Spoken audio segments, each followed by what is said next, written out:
Station, this is Houston. Are you ready for the event?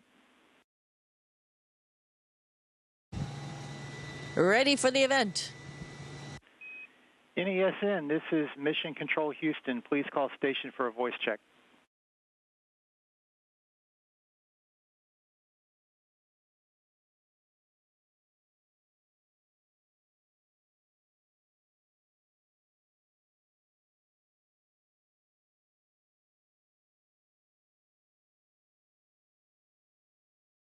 That's why. Station, do you hear me? Station, this is Neston. How do you hear me? Station, this is Neston. How do you hear me? We got you loud and clear. Welcome to the International Space Station, New England Sports Network. Hi. This is so cool. I'm Bella. Nice to meet you.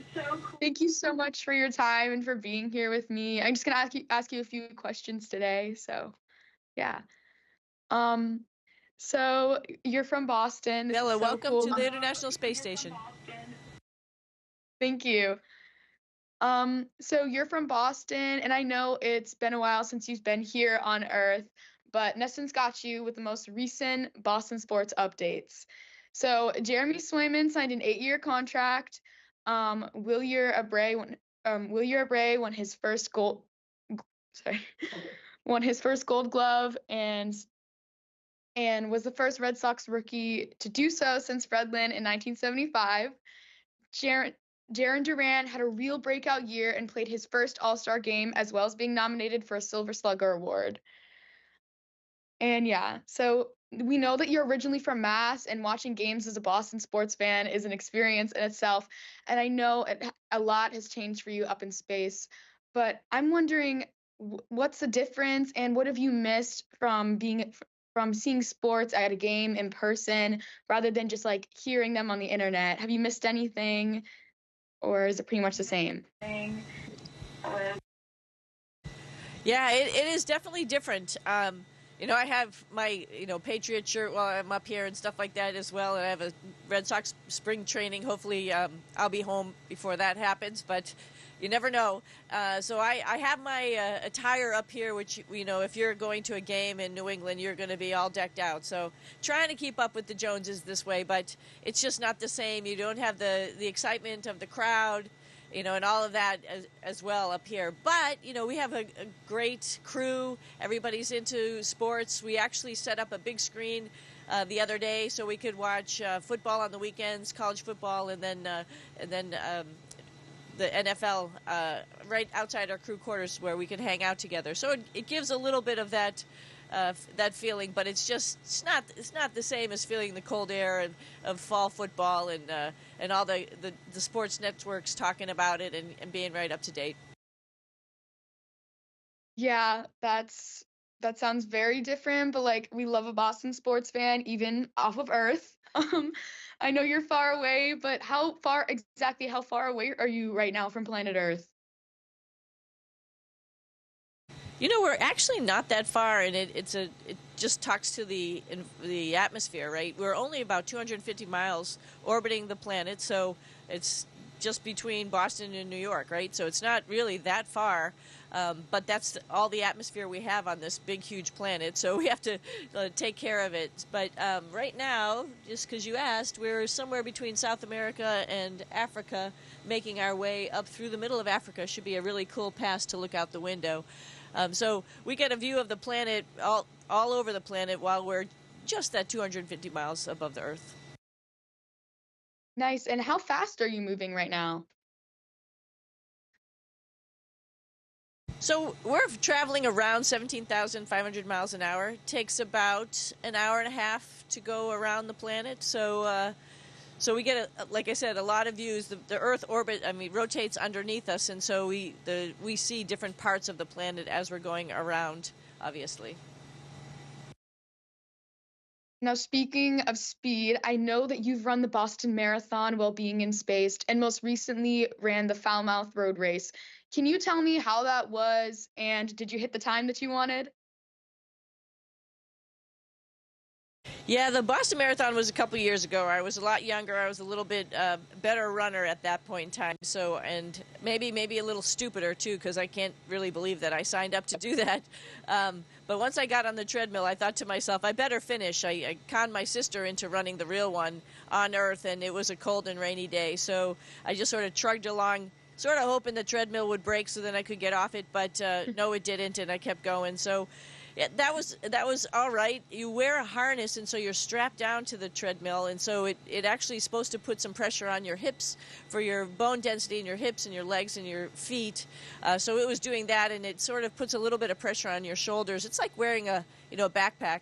So I was alternating between the two. I ran it a little bit slower than I was running at that point in time. But I was very pleased with the time, 4 hours and 20-something minutes. So I'm a little older, a little smarter. I signed up for Falmouth, which is a 7.1, 7.2. It's really not a specific distance. It was just from one place to the next place. That's how it started. So it's a great run. It, though, has some hills. We don't have hills here, which is great, but you still have the harness. That one I did just about like how I liked it, about 1 hour for that run, and it was great to actually hear the crowd at the start, so I enjoyed it quite a bit. Yeah, running a marathon in and of itself is just, wow, a huge accomplishment, not to mention in space. So what led you to run this marathon? Was it something you wanted to do before you went into space, or something you thought would be fun once you were up there? So I qualified. That's sort of why I wanted to run it in the first place. I had run Houston the year before, and I was like, wow, I have a qualifying time for Boston, and I'm not going to get to use it because, darn, I'm going to space. But, all joking aside, I was like, wow, that was a pretty good accomplishment of my life. So I was thinking to myself, how could I run it? And also at the same time, my brother, my sister, and myself grew up as swimmers, and it's just been a way of life for us. Like, you get up in the morning, you go out, and you go swim, or you go run, or you do something in the morning before you get up and take a shower. And I just think that that's a good way to go about life. I know that I'm an astronaut, one, because I was healthy, and part of the astronaut interview process is making sure you're healthy and your body can take this trip to space and be up here and then that return to Earth. And I was thinking about it and just wanted to sort of reiterate that to kids, that this is a good way to, live your life, making sure athletics and sports are always a part of it. So I wanted to just highlight that, as well as run my qualifying time, because it's a big honor to run the Boston Marathon. Yeah, I couldn't agree more. And have you lost any weight while training for the Falmouth Road Race? Does being up in space affect how your overall health has been or changed while being in space? Oh, there's a lot of changes that go on up here, but I'm, it's funny. I think there's some rumors around outside there that I'm losing weight and stuff. No, I'm actually right at the same amount. We go weigh ourselves. We have a spring mass dampener that weighs ourselves, and I'm the same weight that I was when I got up here. I think things shift around quite a bit. You've probably heard of a fluid shift where folks in space, their heads look a little bit bigger because the fluid evens out along the body. But now, Butch and I have been up here for a number of months. We've been on the workout gear. We've got a bike, we got a treadmill, and we got weightlifting equipment. And I could definitely tell that weightlifting, which is not something I do all the time, has definitely changed me. My thighs are a little bit bigger. My butt is a little bit bigger. We do a lot of squats. And just to go back to the treadmill, why? It's because we're working on our bone density in our hips and in our feet. So I think my body has changed a little bit, but I weigh the same. Nice. And keeping our bodies healthy here on Earth and space is so important. And part of that is nutrition and food. Now, I know that maybe is there any differences between the food you eat in space versus on Earth, or any rules that you can bring up there? It's interesting you bring that up. I was just talking to my mom and her friends, and I was showing them the galley, which is behind us, and showing them some of the food. Some of my favorites that we have up here, this one dish, Turkish fish stew, which is really good. It has good fish in it, and it's olives and other things like that, and rice to go along with it. And they were all looking at me. They're like, that doesn't look so good. It comes in a packet, that's already pre-made, and so all we really have to do is heat it up. We don't have to really cook. or stuff is rehydrated and we just hydrate it and then heat it up. That's what I did for the rice. So it has a little bit of a funny look to it. Most of the foods are sort of moist because you don't want stuff to be like flaky and go all over in the air, you know, in your hair, in your sleeping bag, and all that kind of stuff. So it has a little bit of a moist look to it. So maybe it doesn't look as wonderful as you know, going to a restaurant, but it's really tasty. Our food lab does a great job giving us not only food that tastes good, but is also really nutritionally balanced. And over a course of about, you know, a week, we change out, we get another menu. And more recently, we have a spacecraft that just came up here, and it brought all sorts of treats for us. I like those bullseye candies, and my family sent me up a bunch of those, so that was pretty nice. I love those candies too. Those are my favorites. Is there any activities you're currently working on? Any that relate to STEM, spacewalks, station fixes, anything like that? Oh gosh, with the spacecraft that came up, not only did it deliver candy and other good stuff like that, but it also tons of experiments.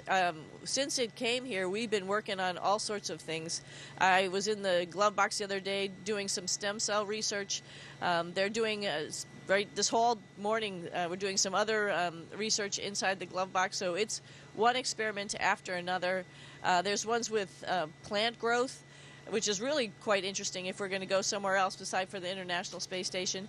It's packed every single moment. It seems like somebody's flying around doing some type of task. Yeah. So that was Nick who just flew by here. Yeah. But and you know, we live here. We're our own IT guys. We're our own maintenance guys. So I was working on a piece of equipment earlier today because if something breaks, we've got to fix it. So every day there's all sorts of actions. It's never seemingly repetitive. It's always fun, never boring. You mentioned spacewalks. We are looking at possibly doing some spacewalks in January, so we'll start to prepare for those after this spacecraft with all this experiments and goods leaves. So sometime in December we'll prepare, and then hopefully we'll do some in January. Yeah, wow, that is just so cool. Hard to comprehend, actually. But my last question for you is, I'm a girl who's very interested in STEM and maybe having a future with it one day. I love learning about it at school, and I know that STEM is a field that's prominently dominated by men. Is there any advice you have for girls wanting to go into that field, wanting to become an astronaut, anything like that, or any challenges you faced when you first started?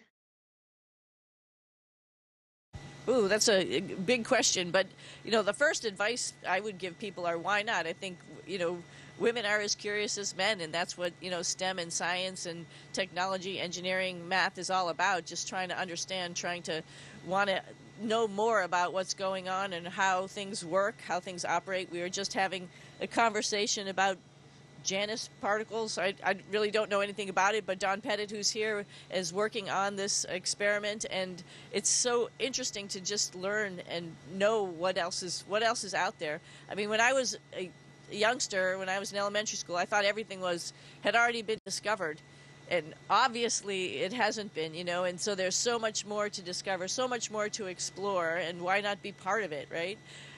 So you mentioned like some difficulties. Well, yeah, you're going to have a group where maybe you're going to be the only one who's a woman, right? Maybe you're going to be, you know, the only one that, you know, I don't know, from, you know, Nebraska or California or whatever. It doesn't really matter, right? Humans are humans, and everybody's curious. So just jump in there and ask the questions. Don't be afraid to fail, and try out a whole bunch of new things, and you'll learn stuff. Thank you so much for that piece of advice. And thank you so much for your time today and for talking to me, and for being on Nesson Clubhouse. This has been so awesome. And I hope to see you here on Earth soon. Oh, a flying football. All right, when I get back, we'll definitely be going to some games for sure. Yeah. Go New England Sports Network. Woohoo! Yeah. Station, this is Houston ACR. That concludes the event. Thank you.